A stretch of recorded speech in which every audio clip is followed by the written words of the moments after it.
ഇന്ന് നിങ്ങൾക്ക് ഞാൻ എൻ്റെ ഒരു ദിവസം എങ്ങനെയാന്ന് കാണിച്ചു തരാം കേട്ടോ. സുബൈ സ്കരിച്ചാട്ട് കുറച്ച് നേരം കൂടി കടന്നുറങ്ങിട്ടോ. പിന്നെ ഒരു 6:30 ആയപ്പോൾ നീച്ചാട്ട് നേരെ പണിക്കുവാൻ വേണ്ടിയിട്ട് ഒരുങ്ങാട്ടോ. തിരുമ്പിക്കുളിയൊക്കെ കഴിച്ചാട്ട് പണിക്കുവാൻ വേണ്ടി തുണിക്കുപ്പായൊക്കെ ഇട്ടാട്ട് നേരെ പോയോക്കിട്ട് അടുക്കളയിൽ ചായയും കടിയൊക്കെ ആയിനോന്ന് പോയോക്കി. ഇപ്പം നമ്മളെ വളഞ്ഞ പത്തിരി കല്ലുമേ കിടന്നാട്ടതാട്ടോ. പത്തിരിയൊക്കെ പൊള്ളി മുടായി വരുന്നുണ്ട് കേട്ടോ. രാവിലെ തന്നെ ചെറുതായിട്ട് മഴയൊക്കെ പാറ്റുണ്ട് കേട്ടോ. പത്തിരിക്ക് കൂട്ടാൻ വേണ്ടിയിട്ട് ഉമ്മതാ കുറച്ച് തേങ്ങ ചിരണ്ടീനിട്ടോ. അതിൽ കുറച്ച് ശർക്കരയാണ് ഇതേപോലെ ആക്കിയിട്ട് കൊടുത്തിട്ട് ഇച്ച് മാണ്ടി 4 പത്തിരിയും കുറച്ച് ചായൻ്റെ വെള്ളവും ഞാനൊരു ഗ്ലാസ്സൊക്കെ എടുത്തിട്ടോ. അങ്ങനെ കുടിച്ചാലും തിന്നലും ഒക്കെ തുടത്തി. ഈ പത്തിരി ഇങ്ങനെ ചുരുട്ടി കൂട്ടി തിന്നുമ്പോൾ നല്ല രസമാട്ടോ. അതിൻ്റെ ഉള്ളിൽ ആ തേങ്ങയും ശർക്കരയാണിയൊക്കെ ഇങ്ങനെ കടിച്ച് തിന്നിട്ടോ. അപ്പോത്തിന് നേരെ അയ്യണിയായി. പിന്നെ നേരെ വണ്ടി എടുത്തായിട്ട് ഇറങ്ങിയിട്ടോ പണിക്കോവാൻ വേണ്ടിയിട്ട്. റോട്ടുമേലൊക്കെ ഫുള്ള് ചളിയാട്ടോ. മഴ ചെയ്തുകൊണ്ട് നിങ്ങളതിലാട്ടൊക്കെ മഴയല്ലേ. മഴ ആയതുകൊണ്ട് തന്നെ നേരം വെളുത്ത് നീച്ചാട്ട് പോരാനൊക്കെ ഒരു മടിയാട്ടോ. അങ്ങനെ പണിസ്ഥലത്ത് എത്തിയായിട്ട് നേരെ വണ്ടിമെന്ന് കീച്ചേന് ഊരിട്ടോ. കീച്ചേന് ഊരിയപ്പോൾ കീച്ചേന് കജ്ജിന്ന് കൊയിഞ്ഞാടിയാട്ടോ. ഇത് അച്ചേക്ക് പൊളിഞ്ഞു വന്നിട്ടോ. അതാണെങ്കിൽ ഒരാൾ തന്നതേനിട്ടോ. പിന്നെ നേരെ പഞ്ചിങ് മെഷീൻ്റെ മുന്നിൽ പോയി തലാട്ടിട്ടോ. പിന്നെ പണിക്ക് കയറി ഓരോരോ സൊയിലായിട്ടോ. ഭയങ്കര തിരക്ക് കഴിഞ്ഞിട്ടൊന്ന് ഒരു പിരാന്ത് പിടിച്ചിരുന്ന ദിവസം കഴിഞ്ഞിട്ടോ. 2:30 ആയപ്പോൾ പണിസ്ഥലത്ത് നിന്ന് ഇറങ്ങിയാട്ട് പിന്നെയും പഞ്ച് ചെയ്ത് പോന്നിട്ടോ. പോരുന്ന ബൈക്കിൽ ഇത് അതേപോലെ മഴ പെയ്തായിട്ട് വെള്ളം നിറഞ്ഞിട്ടൊരു തോട്ടിൽ. ആ തോട്ടിൽ നിന്നാണെങ്കിൽ കുറേ ആൾക്കാർ മീൻ പിടിച്ചിട്ടുണ്ടാ കാണട്ടെ.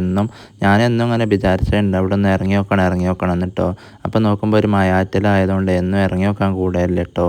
ഇന്ന് ഞാനൊന്ന് ഇറങ്ങി നോക്കിയതാണ്. ഇന്നിപ്പം ഇവിടെ അതിനകത്ത് ആൾക്കാരൊന്നും ഇല്ല കേട്ടോ. എന്നാലും 2-3 ആൾക്കാർ അവിടെയും ഇവിടെയൊക്കെ ആയിട്ട് മീൻ പിടിച്ചിട്ടുണ്ട്.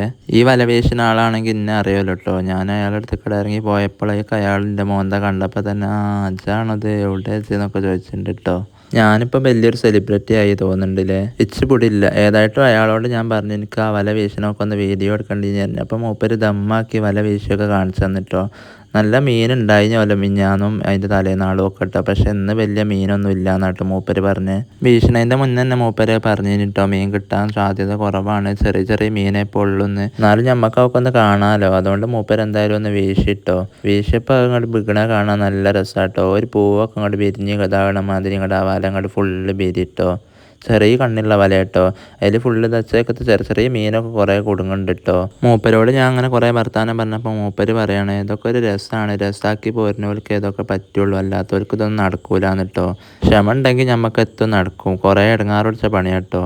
ഇതാണ് ചുണ്ടൻ, ഇത് പരലാണ് കേട്ടോ. ചെറിയ പരലും ചുണ്ടനും അങ്ങനത്തെ മീനൊക്കെ കേട്ടോ കുറേ കിട്ടണേ. പിന്നെ ചെറിയ ചെറിയ മീനുകളൊന്നും മൂപ്പര് എടുക്കില്ല കേട്ടോ. മൂപ്പരൊക്കെ ആ തോട്ടേക്ക് തന്നെ എടുത്തിടുകയാണ്. ഇന്നലെ മിഞ്ഞാന്നൊക്കെ വരണ്ടീനി. ഇന്നലെ മിഞ്ഞാന്നൊക്കെ നിറച്ച ആൾക്കാരുണ്ടായിനി. ഇന്നലെ ഇവിടുന്ന് 5 കിലോൻ്റെ വാളൊക്കെ കിട്ടീനി ഓരോന്നൊക്കെ മൂപ്പരിങ്ങനെ പറയുന്നുണ്ട് കേട്ടോ. ആ വല വീശിനെ കാണാനൊരു പ്രത്യേക രസം തന്നെ കേട്ടോ. അങ്ങനെ അവിടെ കൊയിഞ്ഞാടുന്നത് ആ വെള്ളത്തേക്കട് പോയാട്ട് വീണ ആ ഒരു രംഗമൊക്കെ എന്തോ ഒരു രസമുണ്ട് കാണാൻ. ഇവിടെ ഇപ്പം നല്ല വെള്ളം ഉണ്ട് കേട്ടോ. 2 ദിവസം മുന്നേ ഇതിലേറെ വെള്ളം ഉണ്ടായിരുന്നു കേട്ടോ. നല്ല ഒലിയുള്ള തോടാണ് ഇത്. ഈ തോട്ടത്തെ വെള്ളം നേരെ പോണത് ചാലിയാർക്കാണ് കേട്ടോ. മൂപ്പര് പിന്നെയും വീശലെടുത്തിട്ടോ വല എടുത്താട്ട്. മൂപ്പര് നല്ല ഇഷ്ടത്തോടു കൂടി ചെയ്യുന്ന ഒരു പണിയാണ് ഇട്ടത്. മൂപ്പർക്ക് കുറേ കിട്ടുകയാണെങ്കിൽ മൂപ്പര് വിൽക്കലാണ്, അല്ലെങ്കിൽ പെരയെ കൊണ്ടുപോയി തിന്നലാണ് അറിഞ്ഞിട്ടോ.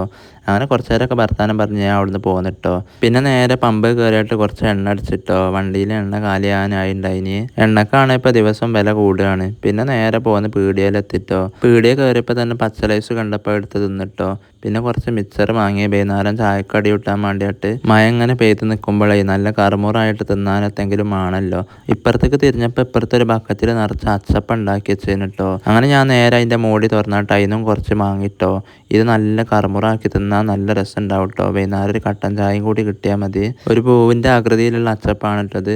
അങ്ങനെ അച്ചപ്പും മിച്ചറും ഒക്കെ വാങ്ങിയായിട്ട് വണ്ടിമേ കയറിയായിട്ട് പിന്നെ നേരെ പോന്നിട്ടോ പെരേക്ക്. അപ്പോൾ ചെറിയൊരു മഴപ്പാറ്റിലുണ്ടായിട്ടോ. അപ്പം ഞാൻ വണ്ടി വേഗം വിട്ടിട്ടോ. മഴ പെയ്യണതിൻ്റെ മുമ്പ് അങ്ങെത്തണം വിചാരിച്ചായിട്ട് പെരയിലെത്തി തിരുമ്പിക്കുളി കഴിഞ്ഞാട്ട് പിന്നെ നേരെ അടുക്കളയിൽ പോയോക്കിട്ടോ ചോറുണ്ടോ അറിയാൻ വേണ്ടിയിട്ട്. പിന്നെ നേരെ കജ്ജൊക്കെ ആയിട്ട് എൻ്റെ ബസ്സിങ് കൂടെ എടുത്തിട്ടോ. ബസ് എടുത്തായിട്ട് അതിക്ക് കുറച്ച് ചോറ് വിളമ്പി 2 പപ്പടം എടുത്തിട്ടോ. ഞാനാണെങ്കിൽ ഒരു പപ്പടം എന്ന് വെച്ചാൽ കേട്ടോ. നിങ്ങളവിടെ കണ്ടുവച്ചേക്കാരെങ്കിലും. പിന്നെ ആകാംക്ഷയോടെ ചാറ്റും ചട്ടി തുറന്നു നോക്കിട്ടോ. ചാറ്റും ചട്ടി തുറന്നു നോക്കിയപ്പോൾ അതിലിന്ന് സാമ്പാറായിട്ടുള്ളത്.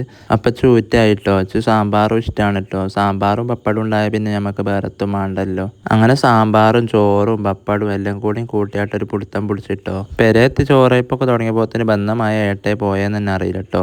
അല്ലെങ്കിൽ ഇപ്പം മഴക്കാരനും വെയിലിനും ഒക്കെ ഒരു കളിയാണ്. ആട്ടും കട്ടും ഇങ്ങനെ മാറി നിൽക്കും ഒരു മാഞ്ഞാളം കൊഞ്ചൽ. വെയിലും മഴയും ഒക്കെ കൂടി ഒരുമിച്ച് വന്നാൽ കുറുക്കൻ്റെ കല്യാണമാണല്ലോ. നമ്മളെ കല്യാണമൊക്കെ എന്നാണാവോ. അപ്പോഴാണ് കേട്ടോ മുട്ടും കജ്ജുമ്മൽ ഒരു എറുമ്പ് വന്നിട്ട് കടിച്ചിരുന്നത്. അപ്പോൾ അവിടെ വെച്ചാട്ടോ ഒന്ന് മാന്തി കൊടുത്തിട്ടോ. ചോറും സാമ്പാറും നല്ല രസം ഉണ്ടായിട്ടോ. സാമ്പാർ ഇവിടെ എപ്പോഴെങ്കിലും ഒക്കെ ഉണ്ടാക്കലുള്ളൂ കേട്ടോ. അതുകൊണ്ട് തന്നെ സാമ്പാർ ഉണ്ടാക്കുമ്പോൾ ചോറിന് കനത്ത പോളിങ് കഴിക്കാറിട്ട് ഇവിടെ, അല്ലെങ്കിൽ ആ പാത്രത്തിൽ തന്നെ അവിടെ ഉണ്ടാവും കേട്ടോ. ഞാൻ തിന്നണ കണ്ടപ്പോൾ തന്നെ താറാവ് അവിടെ പാഞ്ഞെത്തിട്ടോ. അപ്പോൾ അതിന് ഇട്ടെടുത്തപ്പോൾ അതിനൊരു മാഞ്ഞാളം കൊഞ്ചലിട്ടോ. ആട്ടും തിരിഞ്ഞിങ്ങനെ നിൽക്കട്ടോ. എന്താ അപ്പം അതിൻ്റെ ഒക്കെ ഒരു പവറാക്കൽ. തീറ്റ കഴിഞ്ഞിട്ട് പിന്നെ നേരെ റൂമിൽ പോയാട്ടോ അതുണ്ടാക്കി നിസ്കരിച്ചിട്ടോ. നിസ്കരിച്ച് കഴിഞ്ഞാൽ നേരെ കട്ടമേൽ കുറച്ച് നേരം ഒന്ന് കടന്ന് അപ്പം പുറത്തൊരു മയപ്പാറ്റലൊക്കെ വന്നിട്ടോ. മയപ്പാറ്റൽ വന്നപ്പോൾ പിന്നെ ഞാൻ നേരെ ജനോല തുറന്നിട്ടാട്ടോ ഇനിയിട്ട് കടന്നിനിയത്. പിന്നെ ജനോല നേരെ പൂട്ടിട്ടോ. ചീറ്റലടിച്ചിട്ടുണ്ടാന്ന് വിചാരിച്ചാട്ട് വൈകുന്നേരം നീച്ച് അസുരസ്കരിച്ച് നേരെ അടുക്കളയൊക്കെ ഇറങ്ങി പോയിട്ടോ. ഞാൻ നേരത്തെ വാങ്ങിയ അച്ചപ്പല്ലേ ഇനി അച്ചപ്പം കൂട്ടിയായിട്ട് ചായൻ്റെ വെള്ളം കുടിച്ചിട്ടോ. കട്ടൻ ചായൻ്റെ വെള്ളവും അച്ചപ്പവും ചെറിയൊരു മയപ്പാറ്റലും കറുമുറയിട്ടോ. എന്താ രസം. ചായ അടിച്ചാൽ കഴിഞ്ഞ് പിന്നെ കുറച്ച് നേരം ആട്ടും ഇങ്ങോട്ടും നടന്നപ്പോൾ തന്നെ മഗ്‌രിബ് കൊടുത്തിട്ടോ. മഗ്‌രിബ് കൊടുത്തപ്പോൾ നേരെ നിസ്കരിച്ച് കുറച്ച് നേരം ഒന്ന് മുസാഫ് എടുത്ത് ചോദ്യേ. അപ്പം ഉമ്മ വന്നായിട്ട് പറഞ്ഞിട്ടോ ചെന്ന് പീടിയേക്ക് പോകണം, നാളെ രാവിലെ ചായ ഉണ്ടാക്കണമെങ്കിൽ ചായപ്പൊടിയും പഞ്ചാരയൊക്കെ വാങ്ങണം പറഞ്ഞിട്ടോ. അങ്ങനെ നേരെ വണ്ടി എടുത്ത് വിട്ടിട്ടോ പീടിയേക്ക് പോയി കുറച്ച് തക്കാളിയും ചായപ്പൊടിയും പഞ്ചാരയൊക്കെ വാങ്ങി നേരെ പോന്നിട്ടോ. പെരയിലെത്തി കുറച്ച് നേരം ഫോൺ മേത് കൊണ്ടുപോയി ഏസാൻ കൊടുത്തിട്ടോ. ഏസാൻ കൊടുത്തപ്പോൾ ഏസസ്കരിച്ച് ചോറും തിന്ന് കുറച്ച് നേരം കിടന്നുറങ്ങിട്ടോ.